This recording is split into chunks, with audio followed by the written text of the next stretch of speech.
time بھی کافی ہو چکا ہے حضرات عزیز کار میرے آقا فرماتے ہیں میری مثال اور مجھ سے جو پہلے انبیاء ہیں ان کی مثال ایسے ہے جیسے کسی نے ایک گھر بنایا ایک مکان بنایا فَأَحْسَنَهُ وَأَجْمَلَهُ اس نے اس مکان کو خوب سجایا خوب سونا بنایا لیکن اس مکان میں ایک اینٹ کی جگہ اس نے خالی چھوڑ دی لوگ آتے ہیں مکان کی خوبصورتی کو دیکھتے ہیں اور اس کی خوبصورتی کے اوپر لوگ تعجب کرتے ہیں لیکن جب لوگوں کی نگاہ اس اینٹ پر پڑتی ہے تو پوچھتے ہیں یہ اینٹ کیوں نہیں لگائی گئی تو فرمایا میں ہی وہ اینٹ ہوں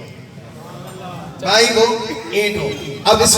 جائے وہ حدیث پاک کی وضاحت کر کے تھوڑا سا اس پہ عرض کر کے بات ختم کرتا ہوں اللہ کریم نے نبوت کا ایک محل بنایا اللہ نے نبوت کا ایک محل بنایا اس کو بڑا خوبصورت سجایا اس میں مختلف قسم کی نبوت کے اس محل میں نبیوں کی صورت میں میرے رب نے اینٹیں لگائی اور ان اونٹوں میں جب لوگ جو ہے وہ اینٹیں لگتی رہی محل بنتا رہا آدم علیہ السلام سے یہ سلسلہ شروع ہوا جناب سیدنا عیسیٰ علیہ السلام تک وہ سلسلہ آتا رہا ایک پیغمبر کے بعد دوسرا دوسرے کے بعد تیسرا تیسرے کے بعد چوتھا پیغمبر اپنی اپنی باری پر دنیا میں تشریف لاتے رہے اللہ کی توحید کی بات کرتے رہے نصیحت لوگوں کو کرتے رہے لوگوں کو اللہ کی وحدت کی طرف بلاتے رہے لوگوں کو مالک کی بارگاہ میں لوگ جو ہے وہ جھکاتے رہے اب وہ سلسلہ چلتا رہا نبوت کا محل بنتا رہا جناب عیسیٰ علیہ السلام جب دنیا میں آئے جتنا دیر مالک نے چاہا جناب عیسیٰ علیہ السلام اس دنیا میں موجود رہے پھر اللہ کے حکم سے جناب عیسیٰ علیہ السلام کو آسمانوں پر زندہ اٹھا لیا گیا وما صلبوہ وما قتلوہ نہ حضرت عیسیٰ کو جو ہے وہ صلیب پر چڑھایا گیا نہ آپ کو قتل کیا گیا کیونکہ مسلمانوں کا عقیدہ ہے زندہ سلامت جناب عیسیٰ کو آسمانوں پر اٹھا لیا گیا اب ہر نبی کے بعد دوسرا نبی آیا ایک کے بعد دوسرا دوسرے کے بعد تیسرا تیسرے کے بعد چوتھا لیکن جب میرے اور آپ کے کریم آقا تشریف لے آئے حضور نہیں آئے تھے عیسیٰ علیہ السلام آسمانوں پہ چلے گئے تو درمیان میں اب فاصلہ آ گیا اور کوئی نبی نہیں آیا 1 سال 2 سال 3 سال 4 سال 100 200 300 400 500 پونے 600 سال تک درمیان میں کوئی پیغمبر نہیں آیا اب درمیان میں جو پہلے آ گئے وہ اللہ کی 3 کتابیں آ چکی ہیں تورات آ گئی زبور آ گئی انجیل آ گئی صحیفے آ گئے تعلیمات آ گئی اب لوگ دیکھتے ہیں